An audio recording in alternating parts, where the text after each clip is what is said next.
เสียงมันจะดังเป็นพิเศษดังนั้นในหูฟังของคุณไม่อยากจะสุนทรีเฮ้ยคุณเราจะต้องนัดกันที่เราไปดูในปะการังที่นอกเกาะแน่นอนด้วยไปด้วยนะไปที่เราเรียกของประชาการคือมาในเครื่องบิน WA227เขาอนุญาตบินถึงสภาพของเราจะเป็นไงวะจะต้องใจรอได้จากที่โรงพยาบาลอีกทีแล้วเราไม่ไหวแล้วเราจะได้เจอกันที่ไหน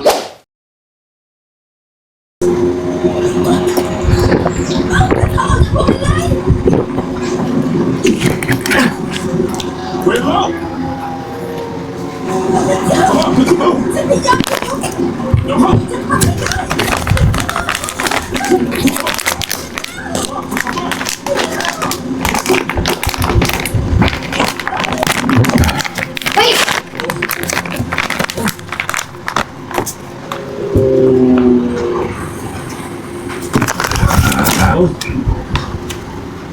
น้ำตก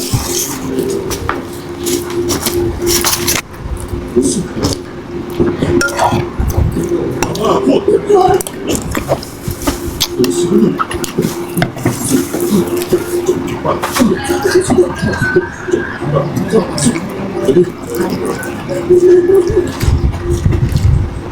ดูสิ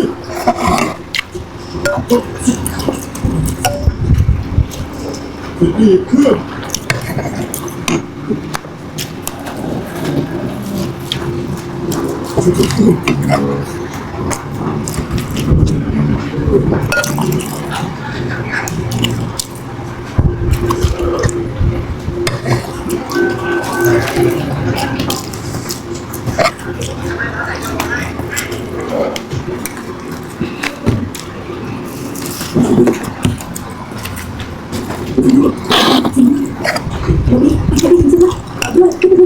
เราไม่มีนักบินนักแจ้งเหตุฉุกเฉินที่มีสัญญาณแจ้งเหตุฉุกเฉินต่อด้วยถ้าผู้นี้ใช่ผู้นี้เคยฟังโทรให้ตรวจต่อด้วยที่เป็นรถฉุกเฉินซึ่งเดียวเลยนะวันนี้ค่ะแจ้งเหตุฉุกเฉินถ้าไม่มีแล้วต่อด้วยอดีตของเราหัวใจวายเราไม่รู้ได้ซ้ำว่าจะไปที่ไหนเราไม่รู้ว่าอยู่ไหนเราต้องการความช่วยเหลือจริงๆให้ตรวจถ้าผู้นี้เราให้ตรวจต่อด้วยทุกคน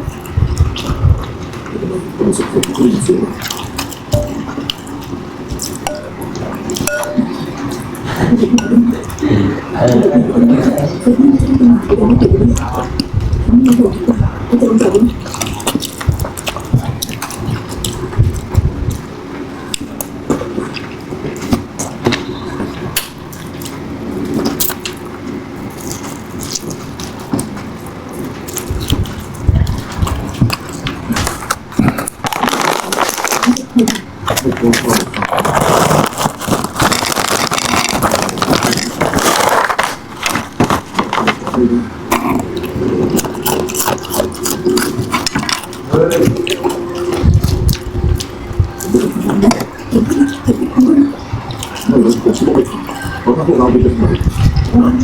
ถ้าเราตกไปทำอะไรถ้าสุดองศาทำไมเดี๋ยวถ้าถึงแบบเราไปรู้ว่าตอนที่พวกเราอยู่ที่ไหนกันแน่ถึงที่ออกมาจากฟังผมก็ขึ้นหมายความว่าผมมีบทเรียนเยอะเป็น10 นาทีแล้วแล้วเราก็หมุน180 องศาทำได้ดีแล้วก็เป็นบทเรียนติดโอเคทำจะจัดตอนนี้เราเข้าสู่การแล้วเราไปดูตัวเราไม่รู้จะได้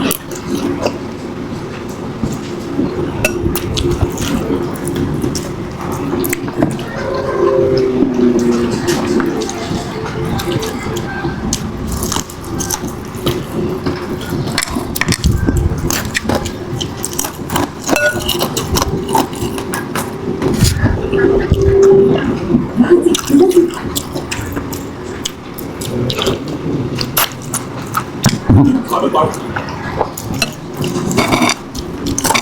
ที่ไหนเราเข้าไปได้เหรอโอ้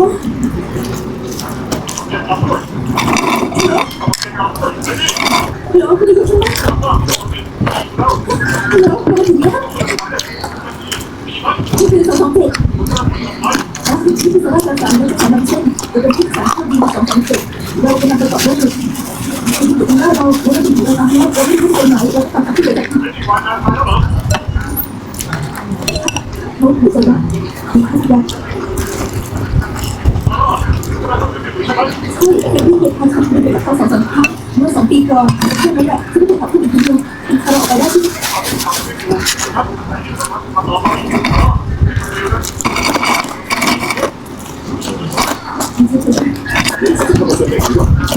กับผู้คนนี้น่ะจะทำได้ดี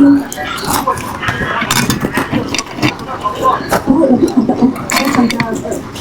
ที่มาได้ข่าวดีแล้วแล้วที่ทำให้เขาหาเราว่าสมัยต่อพี่สมัยเราเด็กแบบนี้สมัยเจอ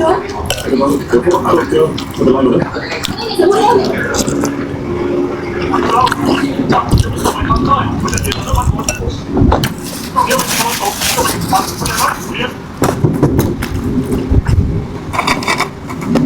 ่อพี่จะตกหรือเข้าไปในเสียงพวกเราสามารถจอดรถได้ไหมจะหาที่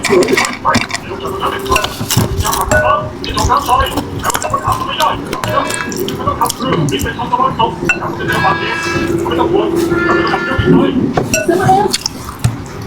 มามันต้องไปดูสมองใจมันต้องตก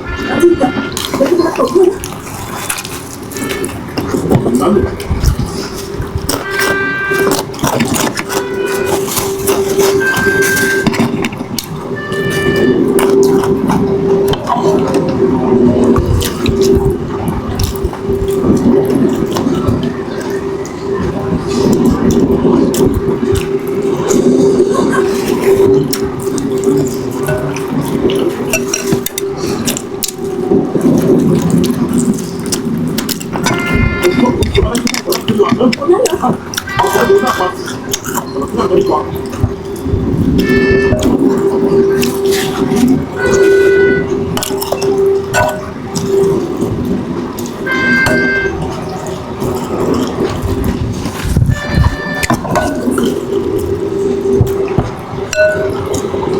เราบอกให้รักษาดิเราจะยังไง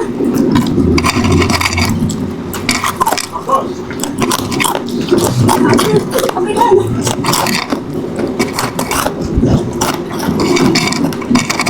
่าจะทำให้ขายดีเลย